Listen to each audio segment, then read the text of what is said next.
Hi guys, my name's Alexa, and today I'm going to be talking about some of the disadvantages of the slippery slope fallacy. Have you ever had someone try to discourage you from taking a certain action because they believe it will spiral into a series of negative events? This is known as the slippery slope fallacy, and it is defined as the fallacy of arguing that a certain proposition is implausible because it can lead to undesirable or implausible conclusions through a series of tenuously connected premises. So why is this dangerous? This fallacy tends to take a minor action of event and spiral it out of control until it suggests it leads to something catastrophic without any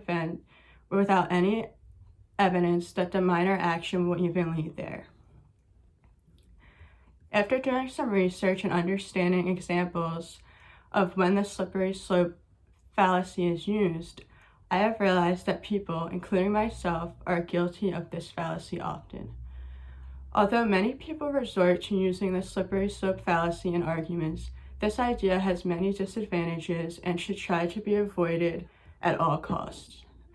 Some disadvantages I'm going to talk about today is the lack of evidence and support, fear it can cause, and lack of connections between starting and finishing events. To begin with, the first disadvantage I'm going to talk about is the lack of evidence and support associated with this type of fallacy. The slippery slope involves an acceptance of a succession of events without direct evidence that this course of events will happen.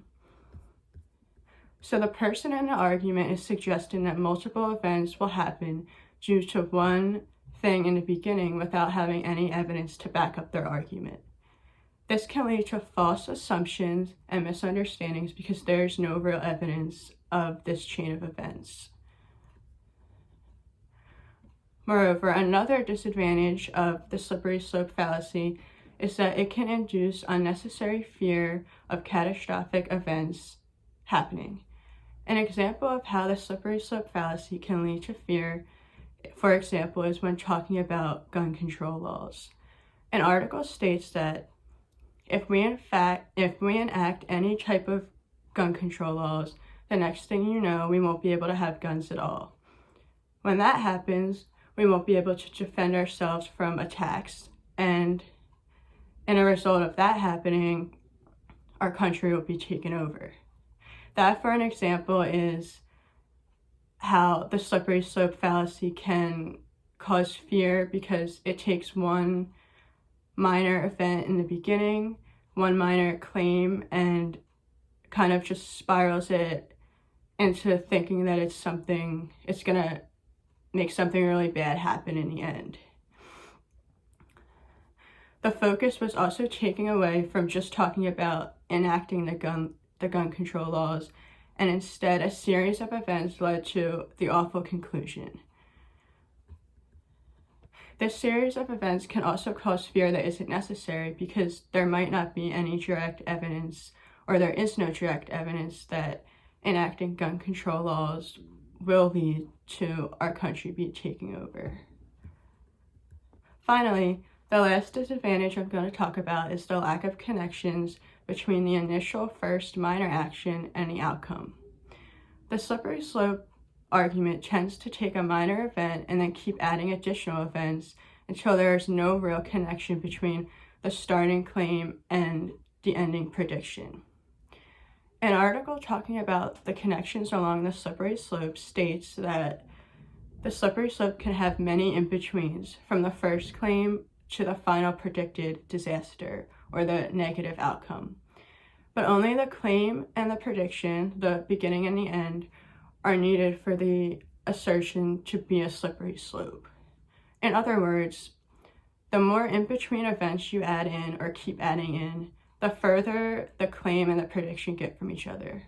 So the further the first claim, if you do this action, this will happen, they get farther and farther apart from each other, making that argument or making the argument invalid and even more unlikely to actually happen.